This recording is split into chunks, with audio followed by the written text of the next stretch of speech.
സുഹൃത്തുക്കളെ, തൊട്ടടുത്ത് ഒരു പ്രോഗ്രാം നടക്കുന്നുണ്ട്. അവിടെ നിന്നുള്ള സൗണ്ടും കൊണ്ട് വരാൻ സാധ്യതയുണ്ട്. എനിക്ക് പറയാനുള്ള കാര്യം, കഴിഞ്ഞ ദിവസം തന്നെ രാഹുൽ മാങ്കൂട്ടത്തിൽ, യൂത്ത് കോൺഗ്രസിന്റെ സംസ്ഥാന അധ്യക്ഷൻ രാഹുൽ മാങ്കൂട്ടത്തിൽ വിളിച്ചിരുന്നു. മാങ്കൂട്ടത്തിൽ വിളിക്കാൻ കാരണമുണ്ട്. ഞാൻ കഴിഞ്ഞ ആഴ്ച, എന്നെ മിനിഞ്ഞാന്നാണ് രാഹുൽ മാങ്കൂട്ടത്തിൽ വിളിച്ചത്. കഴിഞ്ഞ ആഴ്ച ഞാൻ ഒരു ചാനലിന് വേണ്ടി ഒരു സ്റ്റോറി ചെയ്തപ്പം, പാലക്കാട് ഉപതെരഞ്ഞെടുപ്പുമായി ബന്ധപ്പെട്ട ഒരു സ്റ്റോറി ചെയ്തപ്പം രാഹുലിനെതിരെ കുറച്ച് ഷാർപ്പായിട്ടുള്ള പ്രയോഗങ്ങൾ നടത്തുകയും ഒന്ന് അറ്റാക്ക് ചെയ്യുകയും ചെയ്തിരുന്നു. അതിന് പിന്നിൽ കാരണമുണ്ട്. വളരെ കോൺഗ്രസിന്റെ ഇന്ന് സംസ്ഥാനത്തെ ഏറ്റവും ഉന്നതരായ നേതാക്കന്മാരിൽ ഒരാൾ, ആളുടെ പേരും പറയുന്നില്ല, അദ്ദേഹവുമായി ബന്ധപ്പെട്ട ഒരു പ്രധാനപ്പെട്ട, അദ്ദേഹത്തിന്റെ ഏറ്റവും കാര്യങ്ങളെല്ലാം മാനേജ് ചെയ്യുന്ന പ്രധാനപ്പെട്ട വ്യക്തി എന്നെ കോൺടാക്ട് ചെയ്ത് ചില കാര്യങ്ങൾ രാഹുലിനെ കുറിച്ച് പറഞ്ഞിരുന്നു. സത്യത്തിൽ എനിക്ക് രാഹുലിനെ വിളിക്കായിരുന്നു, രാഹുലിനോട് ചോദിക്കാമായിരുന്നു എന്താ വസ്തുത എന്നുള്ളത്. അത് അത്രയും വിശ്വസനീയമായ രീതിയിലാണ് പറഞ്ഞത്. അപ്പോൾ അത് പറഞ്ഞപ്പം രാഹുലിനോട് അഭിപ്രായ വ്യത്യാസമൊക്കെ ഇപ്പോഴും ഉണ്ട്, അത് വേറെ കാര്യം. രാഹുലിന് എന്നോട് അഭിപ്രായ വ്യത്യാസമുണ്ട്, അത് വേറെ കാര്യം. പക്ഷെ ഇവരുടെ ഗ്രൂപ്പ് പോരാട്ടത്തിൽ ഒരു എന്നെ ടൂളായിട്ട് യൂസ് ചെയ്തോ എന്ന് എനിക്ക് പിന്നീട് തോന്നി. കാരണം എനിക്ക് തന്ന ചില വിവരങ്ങളുടെ അടിസ്ഥാനത്തിലാണ് ഞാൻ കുറച്ച് ഷാർപ്പായിട്ട് രാഹുലിനെതിരെ പറഞ്ഞത്. അപ്പോൾ രാഹുൽ എന്നെ മിനിഞ്ഞാന്ന് വിളിച്ചപ്പോൾ എന്നോട് പറഞ്ഞു, ചേട്ടൻ ചെയ്തതൊക്കെ എനിക്കൊരാളെ അയച്ചു തന്നു, ഞാനത് കണ്ടു, അപ്പം ഞാനതൊന്ന് കണ്ടു എന്നുള്ളതൊന്ന് അറിയിക്കാമെന്ന് എഴുതി വിളിച്ചത്. ഒന്നും മോശമായിട്ടൊന്നും പറഞ്ഞില്ല കേട്ടോ. അത് ഡിലീറ്റ് ചെയ്യണമെന്നോ അല്ലെങ്കിൽ എന്തിനാ അങ്ങനെ ചെയ്തതെന്ന് ചോദിക്കുകയോ ഒന്നും ചെയ്തില്ല. പിന്നെ അത് തിരുത്തണമെന്നോ ഒന്നും പറഞ്ഞില്ല, അങ്ങനൊന്നും ആവശ്യപ്പെട്ടിട്ടില്ല. അവിടെയാണ് ഒരാളുടെ വ്യക്തിപരമായ ഒരു മൂല്യം എന്ന് പറയുന്നത്. രാഹുൽ വളരെ ശാന്തനായി ഇങ്ങനെ വിളിച്ചിട്ട് യാത്രയ്ക്കിടയിലാണ് എന്ന് പറഞ്ഞു, സംസാരിച്ചു. അപ്പോൾ രാഹുൽ പറഞ്ഞ കാര്യങ്ങൾ കേട്ടപ്പോൾ രാഹുൽ പറഞ്ഞതൊന്ന് റീകൺഫേം ചെയ്യായിരുന്നു, റീചെക്ക് ചെയ്ത് നോക്കും. ഇപ്പൊ ചേട്ടനെ കുറിച്ച് പലരും എന്നോട് എന്തെല്ലാം കാര്യങ്ങളും മോശമായിട്ട് പറയാറുണ്ട്. അപ്പോൾ അത് കേട്ടിട്ട് ഞാൻ അങ്ങനെ കേട്ടിട്ടാണ് ചേട്ടനെ ഞാൻ അളക്കുന്നത് എന്നൊക്കെ ചോദിച്ചു. സത്യം പറഞ്ഞപ്പോൾ എനിക്കൊരു ടച്ച് ചെയ്തു. അത് അങ്ങനെ പറഞ്ഞ് വരുമ്പോൾ കാണാം എന്നും പറഞ്ഞ് പിന്നെ വെച്ചു. ഞാൻ പറഞ്ഞില്ല, എനിക്ക് കോൺഗ്രസിലെ ഏറ്റവും ഇഷ്ടപ്പെട്ട യുവ നേതാക്കന്മാരിൽ ഏറ്റവും ഇഷ്ടപ്പെട്ട ആൾക്കാരാണ് ചാണ്ടി ഉമ്മനും അതേപോലെ ഷാഫി പറമ്പിലും രാഹുൽ മാങ്കൂട്ടത്തിലും. അതിന്റെ കാരണങ്ങൾ ഞാൻ പറയാം. അപ്പം ഞാൻ എന്ത് ചെയ്തെന്ന് വെച്ച് കഴിഞ്ഞാൽ, ഞാനിത് വീണ്ടും ഒന്ന് രണ്ട് പേരോട് സംസാരിച്ചപ്പോൾ അപ്പം ഞാൻ അവരോട് പറഞ്ഞു, ഈ വിശ്വാസമുള്ള ആൾക്കാരായതുകൊണ്ട്, ഇന്ന നേതാവുമായി ബന്ധപ്പെട്ട ആളുകളാണ് എന്നോട് ഇങ്ങനെ ചില വിവരങ്ങൾ രാഹുലിനെതിരെ പറഞ്ഞു. അപ്പോൾ എന്നോട് പറഞ്ഞു അതിന്റെ റീസൺസ് ഇതാണ് എന്നുള്ളത് പറഞ്ഞു. ഞാൻ അന്ന് തന്നെ എന്ത് ചെയ്തു, എനിക്ക് വിവരം തന്ന പിന്നെ ഏത് നേതാവിന് വേണ്ടിയാണോ എന്നെ സമീപിച്ചത്, എനിക്ക് ഇൻഫർമേഷൻസ് തന്നത്, അതിനകത്ത് അവരെന്നെ ടൂളായിട്ട് യൂസ് ചെയ്യാൻ ശ്രമിച്ചത്, ആ നേതാവിനെതിരെ അന്ന് തന്നെ ഞാൻ വളരെ സ്ട്രോങ് ആയി ഒരു സ്റ്റോറി ചെയ്തു. ഓക്കെ, അതാണല്ലോ എനിക്ക് പിന്നെ ഇത് ചെയ്യാനുള്ളത്. തിരിച്ചു വളരെ സ്ട്രോങ് ആയിട്ടും വളരെ വിവരങ്ങൾ വെച്ചുകൊണ്ട് വ്യക്തമായി പേര് പറഞ്ഞുകൊണ്ട് തന്നെ സ്റ്റോറി ചെയ്തു. പിന്നെ ഞാൻ പറഞ്ഞല്ലോ, ഇവരെ എനിക്ക് ഇഷ്ടപ്പെടാനുള്ള കാരണം യുവജന നേതാക്കന്മാരിൽ, കോൺഗ്രസിന്റെ യുവജന നേതാക്കന്മാരിൽ എല്ലാ പാർട്ടികളിലും എനിക്ക് ഇഷ്ടപ്പെട്ടവരുണ്ട്, ഇഷ്ടപ്പെടാത്തവരുണ്ട്. നമ്മൾ ഓരോരുത്തരും ഇങ്ങനെ ക്ലോസ് ആയിട്ട് വാച്ച് ചെയ്യുന്നതാണല്ലോ. രാഷ്ട്രീയം ഒരു ഇഷ്ടവിഷയമായതുകൊണ്ട് ഇവരൊക്കെ പ്രസംഗങ്ങളും കാര്യങ്ങളൊക്കെ റെഫർ ചെയ്യുന്ന. ചാണ്ടി ഉമ്മൻ വലിയൊരു ഡിബേറ്ററോ അല്ലെങ്കിൽ വലിയൊരു പ്രസന്ററോ അല്ല. പക്ഷേ ഭയങ്കരമായിട്ട് ആഴത്തിൽ ചിന്തിക്കുകയും കാര്യങ്ങൾ പഠിക്കുകയും നിരീക്ഷിക്കുകയും ചെയ്യുന്ന നല്ല ഫിലോസഫറാണ് ചാണ്ടി ഉമ്മനായിട്ട് സംസാരിക്കുമ്പോൾ. ക്യാമറയുടെ മുമ്പിൽ നിന്ന് സംസാരിക്കുന്ന പോലെ എല്ലാവരും സംസാരിക്കുമ്പം എന്ത് ഡെപ്തിലുള്ള അറിവുണ്ടെന്നറിയോ ചാണ്ടി ഉമ്മന. പ്രായത്തെ കവച്ചു വെക്കുന്ന രീതിയിലുള്ള അറിവുണ്ട്. ഒരു 10-60 വയസ്സ് കഴിഞ്ഞ ആൾ സംസാരിക്കുന്ന പോലെ ഈ ലോകത്തെക്കുറിച്ചുള്ള നിരീക്ഷണങ്ങൾ, ആത്മീയതയെക്കുറിച്ച്, സ്പിരിച്വാലിറ്റിയെക്കുറിച്ച് സംസാരിക്കും. ഇന്ത്യൻ കൾച്ചറിനെ കുറിച്ച്, ഇന്ത്യയുടെ സാംസ്കാരിക പൈതൃകത്തെക്കുറിച്ച് ഒക്കെ വളരെ ഡീപ്പായിട്ട്, പൊളിറ്റിക്സിനെ കുറിച്ച്, എല്ലാത്തിനെ കുറിച്ച് ഒരു കാഴ്ചപ്പാടുള്ള ആളാണ് ചാണ്ടി ഉമ്മൻ. ചാണ്ടി ഉമ്മന്റെ സഹോദരി അച്ചുവിനെയും എനിക്കിഷ്ടമാണ്. അച്ചു കാര്യങ്ങളോട് സംസാരിക്കുന്നിടത്തും വളരെ പക്വത, ഇരുത്തം വന്ന രാഷ്ട്രീയ നേതാവിനെ പോലെ സംസാരിക്കുക. ഷാഫി പറമ്പിൽ ആവട്ടെ വളരെ സ്പോണ്ടാനിയസ് ആയിട്ട് കാര്യങ്ങൾ കൈകാര്യം ചെയ്യുന്ന ഒരാളാണ്. ഇപ്പം ഷാഫി വടകരയിൽ തന്നെ പോയപ്പം ആദ്യം തന്നെ എന്താ പറഞ്ഞു, ഞാൻ കല്യാണം കഴിക്കുന്ന സമയത്ത് അവിടെ മാഹി നിന്നാണ് കല്യാണം കഴിച്ചിട്ടുള്ളത്. അപ്പോൾ അവിടെ ഭാര്യ വീട്ടുകാർക്കുണ്ടായിരുന്ന ഒരു പ്രശ്നം, ഇത്രയും ദൂരേക്ക് മോളെ കൊടുത്തേക്കുന്നു, ഇപ്പം എന്തായാലും അവരെ വിഷമം മാറിയിട്ടുണ്ടാവും എന്ന് പറയുന്നു. ഞാൻ ഇതുവരെ ഇവിടുത്തെ പുതിയാപ്പിളയായിരുന്നു, ഇനി ഞാൻ ഇവിടുത്തെ പുതിയാപ്പിളയല്ല, ഇവിടുത്തെ മകനായി മാറിയിരിക്കുകയാണ് എന്ന് പറഞ്ഞു വടകരയിൽ. ഒക്കെ മനുഷ്യന്റെ മനസ്സിൽ ടച്ച് ചെയ്യുന്ന. വേറൊന്ന് സംസാരിച്ചുകൊണ്ടിരിക്കുമ്പോൾ മൈക്ക് ഒന്ന് കേടുവരുമ്പോൾ, നമുക്ക് മൈക്ക് കേടുവന്നാലും കുഴപ്പമൊന്നുമില്ല എന്നാണ്. കുട്ടത്ത് നേരെ പിണറായി വിജയനും ഗോവിന്ദമാഷും ഒക്കെ മൈക്ക് ഓപ്പറേറ്റർ നേരെ തട്ടിക്കേറുകയും ഒക്കെ ചെയ്യുന്ന ഒരു കാലത്ത് ഷാഫി വളരെ കൃത്യമായി കിട്ടിയ ആ മൈക്ക് കേടുവന്നപ്പോൾ ഒറ്റ സെക്കൻഡ് പോലും ആലോചിക്കാതെ പറയണം, നമുക്ക് മൈക്കൊന്നും കേടുവന്നാലും പ്രശ്നമൊന്നും ഇല്ല എന്ന് പറഞ്ഞിട്ട് ഡീൽ ചെയ്യുന്നു. അങ്ങനെ ഒരുപാട് കാര്യങ്ങൾ ഷാഫി വളരെ നീറ്റായിട്ട് കൈകാര്യം ചെയ്യുന്ന ഷാഫി, ചാണ്ടി ഉമ്മനൊക്കെ. രാഹുൽ മാങ്കൂട്ടത്തിൽ നല്ലൊരു ഡിബേറ്ററാണ്. ചാനൽ ചർച്ചകളിൽ എങ്ങനെയും ഞാൻ ഒരിക്കൽ കേട്ടൊരു കാര്യമുണ്ട്. ഈ ഏതോ കൊലപാതകത്തിന്റെ കാര്യം പറഞ്ഞ് ചാനൽ ചർച്ചയിൽ CPM പ്രതിനിധീകരിച്ച് ഏതോ വിവരം കിട്ടുവാൻ ആരാണെന്ന് എനിക്ക് ഓർമ്മയില്ല. ഭയങ്കര വൈകാരികമായിട്ട് ഇങ്ങനെ പറഞ്ഞുകൊണ്ടിരിക്കുമ്പം രാഹുൽ മാങ്കുട്ടത്തിൽ പറഞ്ഞു ഞാനിപ്പോൾ വരുന്നത് വടകരയിൽ നിന്നാണ്, രമചേച്ചിയെ കണ്ടിട്ടാണ് വരുന്നത് എന്ന് പറഞ്ഞു. ടി പി ചന്ദ്രശേഖരന്റെ ആ കൊലപാതകം അതിനേക്കാൾ സ്ട്രോങ് ആയിട്ട് ആ വിഷയങ്ങൾ അവിടെ റൈസ് ചെയ്തു. അപ്പോൾ കാര്യങ്ങൾ കൃത്യമായിട്ട് പറയാനറിയാം. രാഹുലിന് കുറിക്കൊള്ളുന്ന രീതിയിലുള്ള പ്രയോഗങ്ങൾ നടത്താൻ അറിയാം. സന്ദർഭത്തിനനുസരിച്ച് അച്ചടി ഭാഷയിലല്ലാതെ ഇവർ പറയുന്ന പോലെ എന്താ പറയാ വിട്ടത്തരമൊന്നും പറയില്ല. പൊതിച്ചോറ് തരാറില്ലേ എന്ന് ചോദിക്കാറില്ല, അല്ലെങ്കിൽ പിന്നെ താത്വികമായ കാര്യങ്ങൾ അവലോകനം ചെയ്യാറില്ല. പക്ഷെ രാഹുലിന്റെ ഒരു കഴിഞ്ഞ ദിവസം കണ്ട അടൂര് നടന്നിട്ടുള്ള ഒരു പ്രസംഗമാണ്. ആ സാധനം ഒന്ന് കേൾപ്പിച്ചു നിങ്ങളെ. കോക്കി വിളിക്കുക ഡിവൈഎഫ്ഐക്കാർ അതിന് നന്നായി കൊടുക്കുന്നുണ്ട്. പോലീസ് ഒരാളുടെ പിന്നെ അനധികൃതമായി ചില ഇടപെടലുകൾ നടത്തിയ ഒരു ജീവനക്കാരന്റെ വീട്ടിലേക്ക് ഇവർ യൂത്ത് കോൺഗ്രസ് മാർച്ച് നടത്തിയപ്പം വീടിന്റെ മുമ്പിൽ തടയുന്നതിന് പകരം ആ വീട്ടിലേക്കുള്ള വഴിയുടെ ഇങ്ങേ തലക്കിൽ തന്നെ പൊതു സ്ഥലത്ത് തന്നെ ഒരുപാട് ജനങ്ങളുള്ള സ്ഥലത്ത് തടഞ്ഞതിനും പരിഹസിച്ചുകൊണ്ട് പറയുന്നുണ്ട്. അന്ന് കേട്ടു നോക്കാം നിങ്ങൾക്ക്. ഇത് പരസ്യം വന്നു, പരസ്യം പോട്ടെ. സമരം ഉദ്ഘാടനം ചെയ്യാൻ ഇതിന്റെ ഒരു വിഷയം എന്താണെന്ന് വെച്ച് കഴിഞ്ഞാൽ, ഒന്ന് ഞാൻ ആദ്യം തന്നെ ഒരു കാര്യം കൂടി പറയുകയാണ്. ഞാൻ രാഹുലിനോട് അത്ര കുറച്ചുകൂടി, അതായത് അഭിപ്രായ വ്യത്യാസം ഇപ്പോഴും ഉണ്ട്, വേറെ കാര്യം.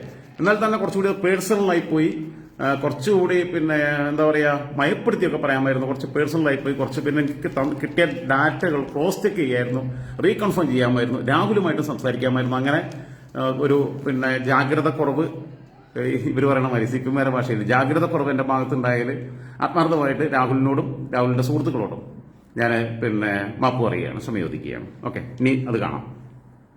രാഹുലിനെ സൂചിപ്പിക്കാൻ വേണ്ടിയിട്ടുള്ള ഒന്നല്ലാട്ടെ. ഇനിയിപ്പോൾ അതും പറഞ്ഞു വരും കുറെ എണ്ണം കമന്റിടാൻ. എനിക്ക് അങ്ങനെ ലോകത്ത് ഒരുത്തനെയും പേടിയില്ല. രാഹുൽ വളരെ മാന്യമായി സംസാരിച്ചുകൊണ്ടാണ്. അങ്ങനെ ഭീഷണി സംസാരിച്ചു കഴിഞ്ഞാൽ പോയി പണി നോക്കുന്ന പറയും, ഞാൻ അടുത്ത സ്റ്റോറി ചെയ്യും. അത്രയും മാന്യമായിട്ട് എടുത്തും അത് ഒഴിവാക്കണമെന്നോ തിരുത്തണമെന്നോ അല്ലെങ്കിൽ പിന്നെ ചേട്ടൻ ശരിയായോന്നോ ഒരു ചോദിച്ചിട്ടില്ല. ഞാൻ കണ്ടു, എനിക്ക് ഞാൻ അയച്ചു തന്നു എന്ന് പറഞ്ഞ് അത്ര അങ്ങനെ പിന്നെ ബാക്കി കാര്യങ്ങൾ സംസാരിച്ച വേറെ കാര്യമുണ്ട്. ഞാൻ സംസാരിച്ചപ്പോൾ രാഹുലിന്റെ അടുത്ത് ഞാൻ പറഞ്ഞു, ഞാൻ അടൂർ വന്നായിരുന്നു, ഇങ്ങനെ മേയർ കൊടുത്ത ആര്യാരാജേന്ദ്രൻ കൊടുത്ത കേസ് പിന്നെ ആയിട്ട് ബന്ധപ്പെട്ട് തിരുവനന്തപുരത്ത് വന്നപ്പോൾ ഞാൻ അടൂർ വന്നിരുന്നു. അടൂർ രാത്രി 2 മണിക്കായിരുന്നു വന്നത്, അതുകൊണ്ട് ഞാൻ വിളിക്കാതിരുന്നത്. ഞാൻ പിന്നെ അടൂർ ഗോവിന്ദൻകുട്ടിയുടെ നമ്മളെ സ്റ്റുഡൻസ് ഓൺലി എന്ന പ്രോഗ്രാമൊക്കെ കൈരളി ചാനലിൽ ആദ്യമായിട്ടൊരു ക്യാമ്പസ് ഷോ ഒക്കെ തുടങ്ങിയ നമ്മൾ 24 ന്യൂസിലെ ശ്രീകണ്ഠൻ നായരുടെ പ്രിയ ശിഷ്യൻ ഗോവിന്ദൻകുട്ടിയുടെ ഫോണിനകത്ത് പോലും ശ്രീകണ്ഠൻ നായരുടെ നമ്പർ സേവ് ചെയ്തിരിക്കുന്നത് ഗുരു എന്ന് പറഞ്ഞിട്ടാണ്. സ്വന്തം ഗുരു പോലെ തന്നെ, അത്രയും ആത്മബന്ധമുള്ളതാണ്. അപ്പോൾ ഗോവിന്ദൻകുട്ടിയുടെ വീട്ടിൽ നിന്ന് ഗോവിന്ദൻകുട്ടിയുടെ ചേട്ടനെടുത്ത് സാധനം മേടിക്കാണ്ടായിരുന്നു. ഞാനും സ്മാർട്ട് പിക്സ് ചാനലിന്റെ ഉടമ അനീഷും കൂടി പോയിട്ട് വരുമ്പോൾ ഞങ്ങൾ രാത്രി 2 മണിക്ക് അടൂർ അവിടെ ചെന്നിരുന്നു. അപ്പോൾ അത് പറഞ്ഞപ്പോൾ ഗോവിന്ദൻകുട്ടി രാഹുൽ മാങ്കൂട്ടത്തിനും വളരെ അടുത്ത ബന്ധുക്കളാണ്.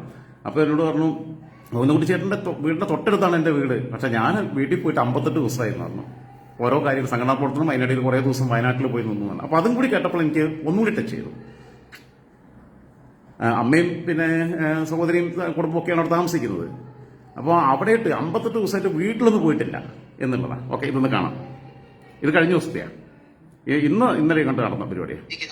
തങ്ങളുടെ സംസ്ഥാന അധ്യക്ഷനാണ്, വെറും വാശിയും യൂത്ത് കോൺഗ്രസ് പ്രവർത്തകർക്ക് കാണിച്ചേ പറ്റൂ.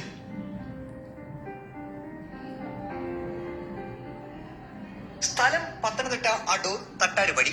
സഹകരണ ബാങ്ക് തെരഞ്ഞെടുപ്പിൽ അടൂർ അസിസ്റ്റന്റ് രജിസ്ട്രാർ CPIM-ന് അനുകൂലമായി പ്രവർത്തിച്ചു എന്നാണ് യൂത്ത് കോൺഗ്രസ് ആരോപണം. അസിസ്റ്റന്റ് രജിസ്ട്രാറുടെ തട്ടാരുപടിയിലെ വീട്ടിലേക്കാണ് യൂത്ത് കോൺഗ്രസ് പ്രതിഷേധ മാർച്ച്. വീടിന് മുന്നിൽ വഴിയിൽ ബാരിക്കേഡ് കെട്ടി ഒരു പട പോലീസ് തന്നെയുണ്ട്. ഒന്നല്ല 2 ഡിവൈഎസ്പിമാരാണ് അസിസ്റ്റന്റ് രജിസ്ട്രാറുടെ വീടിന് കാവൽ സമരം ഉദ്ഘാടനം ചെയ്ത യൂത്ത് കോൺഗ്രസ് സംസ്ഥാന അധ്യക്ഷൻ രാഹുൽ മാങ്കൂട്ടത്തിലിന്റെ പരിഹാസം. ന്യൂട്ടന്റെ ചലന നിയമം പോലീസുകാർ ഓർക്കുന്നത് നന്ന്. ഒരു ആക്ഷൻ ഉണ്ടായാൽ റിയാക്ഷൻ ഉറപ്പെന്ന് രാഹുൽ മാങ്കൂട്ടത്തിലിന്റെ ഭീഷണി. നമ്മള് അനിലിന്റെ വീട്ടിലേക്ക് മാർച്ചാണ് വിചാരിച്ചത്. പക്ഷേ ഡിവൈഎസ്പിയുടെ നേതൃത്വത്തിൽ ഒന്നല്ല 2 ഡിവൈഎസ്പിമാരെ വന്നിരിക്കുന്നു. 2 ഡിവൈഎസ്പിമാരുടെ നേതൃത്വത്തിൽ വഴിയിൽ തന്നെ ബാരിക്കേഡ്. എനിക്കത് കേട്ടപ്പോ ആദ്യം ഒരു അസ്വസ്ഥത ഉണ്ടായിരുന്നു. നമ്മുടെ വീട്ടിലോട്ടുള്ള മാർച്ച് വെച്ചത്. പക്ഷെ പിന്നെ ആലോചിച്ചപ്പോ ഇതാ നല്ലത്. കാരണം ശ്രീ അനിലൊരു കൊള്ളരുതാത്തവരാണെന്ന് എന്തായാലും അവന്റെ വീട്ടിലുള്ളവർക്കറിയാം. അപ്പൊ അവന്റെ നാട്ടുകാരും കൂടെ മനസ്സിലാക്കണം, അവരൊരു കൊള്ളരുതാത്തവരാണെന്ന് മനസ്സിലാക്കാൻ പറ്റുന്ന രീതിയിൽ ഏതോ ബുദ്ധിയുള്ള പോലീസുകാരനാണ് വഴിയിൽ ഈ ബാരിക്കേഡ് ഇട്ട് തടഞ്ഞിരിക്കുന്നത്. അതിന് ആ പോലീസിനോടുള്ള പ്രത്യേകമായ നന്ദിയും സ്നേഹവും ഞാൻ പറയാനായിട്ട് ആഗ്രഹിക്കുന്നു. കുറച്ച് ആളുകൾ, എന്താ അവന്റെ പേരെന്താ, ശ്രീരാജല്ലേ, ശ്രീരാജ് എന്ന് പറയുന്ന ഒരു CPO, അവന് വല്ലാതെ ഒരു ആവേശം. അവൻ ചാടി ഇറങ്ങിപ്പോയി രഞ്ജുവിന്റെ തലയ്ക്ക് ആദ്യം അടിച്ചു. ഇന്നലെ രാത്രി എനിക്ക് പരിചയമുള്ള ജില്ലയിലെ 2 ഡിവൈഎസ്പിമാർ എന്നെ വിളിച്ചിട്ട് പറഞ്ഞു, തലക്കടിച്ചവന്റെ വീട്ടിലേക്ക് ആദ്യം തന്നെ യൂത്ത് കോൺഗ്രസിന്റെ ആറന്മുള നിയോജകമണ്ഡലം കമ്മിറ്റി അവിടേക്ക് ഒരു മാർച്ച് പ്രഖ്യാപിച്ചു. ആ മാർച്ച് പ്രഖ്യാപിച്ചപ്പോ വൈകുന്നേരം രണ്ട് ഡിവൈഎസ്പിമാർ വിളിച്ചിട്ട് പറയുക, ആ മാർച്ച് ഒന്ന് ഒഴിവാക്കി കൊടുക്കണം എങ്ങനെ. അപ്പൊ അടിക്കാൻ കാണിച്ച ആവേശം, അതിന്റെ റിയാക്ഷൻ ഉണ്ടാകുമ്പോ ആ ആവേശം ഇല്ല. ശ്രീരാജ് അടക്കം അനിലടക്കമുള്ള മുഴുവൻ ആളുകളോടും പറയുന്നു, ന്യൂട്ടന്റെ ചലന നിയമം ഒന്ന് ഓർത്തു വെച്ചോണം. നിങ്ങളുടെ എല്ലാ ആക്ഷനും അതിന്റെ ഒരു പടി കിടക്കുന്ന റിയാക്ഷനുമായി ഈ നാട്ടിൽ കോൺഗ്രസ് പ്രസ്ഥാനം ഉണ്ടായിരിക്കുമെന്നുള്ള കാര്യത്തിൽ ഒരു തർക്കവും വേണ്ട. പിണറായി പോലീസിന്റെ ബാരിക്കേഡ് താൽക്കാലിക പ്രതിഭാസം മാത്രം. പിണറായി ഭരണം കഴിഞ്ഞാലും അസിസ്റ്റന്റ് രജിസ്ട്രാർക്ക് സർവീസ് ഉണ്ടെന്നോർക്കണം. പിണറായി വിജയൻ പറയുമ്പോഴുള്ള ബാരിക്കേഡൊക്കെ അതൊരു താൽക്കാലിക പ്രതിഭാസം. എല്ലാ കാലവും പിണറായി വിജയൻ പറഞ്ഞ ബാരിക്കേഡ് ഇടുന്ന പോലീസൊന്നും കേരളത്തിലുണ്ടാകാൻ പോകുന്നില്ല. ഞാൻ മനസ്സിലാക്കിയിടത്തോളം ശ്രീ അനിലിന് അത് കഴിഞ്ഞും സർവീസും രാഹുൽ മാങ്കൂട്ടത്തിലിന്റെ പ്രസംഗം തുടരുമ്പോൾ ബാരിക്കേഡിന്റെ മറുവശത്ത് ഡിവൈഎഫ്ഐ പ്രവർത്തകർ സംഘടിച്ച് രാഹുൽ മാങ്കൂട്ടത്തിലിനെ കൂക്കുവിളിച്ചു. ഉടൻ രാഹുൽ മാങ്കൂട്ടത്തിൽ മറുപടിയും നൽകി. ഈ അനിലിനോട് ഞാൻ പറയട്ടെ, മാനവും മര്യാദയ്ക്കുവാ ജോലി ചെയ്യുന്നെങ്കിൽ ഇങ്ങനെ കുറച്ച് ഡിവൈഎഫ്ഐയുടെ തെമ്മാടികളെ കൊണ്ടുവന്ന് കൂട്ടമായിട്ട് നിർത്തി കൂവാൻ വേണ്ടിയിട്ട് കാറിൽ എത്തേണ്ട കാര്യം ഉണ്ടായിരുന്നു. മാനവും മര്യാദയ്ക്ക് നല്ല കൂവല അവര് പഠിച്ചതല്ലേ അവർക്ക് കാണാൻ പറ്റത്തുള്ളൂ. ഈ തിയേറ്ററിലൊക്കെ സ്ഥിരമായിട്ടിരുന്ന് കൂവുന്ന യവന്മാർ കരണ്ട് പോയാൽ അപ്പൊ കൂവും. ഇപ്പൊ വെളിച്ചത്തിൽ അവന്മാർ കൂവി തുടങ്ങി. എന്തായാലും സന്തോഷം. ആകെ അറിയുന്നൊരു പണി ഇതാ, സംഘടനാ പ്രവർത്തനമൊന്നും അറിയത്തില്ല, രാഷ്ട്രീയ ബോധമുണ്ടോ. എന്നാൽ ആ കൂവിക്കൊണ്ടിരിക്കുന്ന ഏതെങ്കിലും ഒരുത്തനെ ഇങ്ങോട്ട് വിളിച്ചു നിർത്തിട്ട് എന്തിനാ നിങ്ങൾ കൂവുന്നത്, എന്താ ഇവിടുത്തെ പ്രശ്നം എന്ന് ചോദിച്ചാൽ പിന്നെയും കൂവും. അത് കാര്യം പറയാൻ അറിയത്തില്ല, ഇത് മാത്രമേ അറിയത്തുള്ളൂ. സഹകരണ ബാങ്ക് തെരഞ്ഞെടുപ്പിൽ CPIM-നെ വഴിവിട്ട് സഹായിക്കുന്ന ഉദ്യോഗസ്ഥരെ കായികപരമായല്ല നിയമപരമായി നേരിടുമെന്നും സമരം ഓഫീസുകളിലേക്കല്ല ഉദ്യോഗസ്ഥരുടെ വീട്ടിലേക്കായിരിക്കുമെന്നും മുന്നറിയിപ്പ് നൽകിയാണ് രാഹുൽ മാങ്കൂട്ടത്തിൽ പ്രസംഗം അവസാനിപ്പിച്ചത്. പേടിക്കണ്ട. രാത്രിയിൽ ഇങ്ങനെ കിടന്നുറങ്ങുമ്പോ അയ്യോ യൂത്ത് കോൺഗ്രസ് എന്നുള്ള ശബ്ദമൊന്നും വേണം. അങ്ങനെ പേടിച്ച് കിടക്ക വൃത്തികേടാക്കേണ്ട ഒരു കാര്യമില്ല. അതിന്റെ ആവശ്യം ഞങ്ങൾ നിങ്ങളെ ഒന്നും ചെയ്യാൻ പോകും. പക്ഷേ നിയമം ഉപയോഗിച്ചുകൊണ്ട് ചെയ്യാൻ പറ്റുന്ന മുഴുവൻ കാര്യങ്ങളും ഇതിന് പിന്നാലെ നിന്ന് ചെയ്യും എന്ന് ഉറപ്പ് പറഞ്ഞുകൊണ്ട് അന്നേരം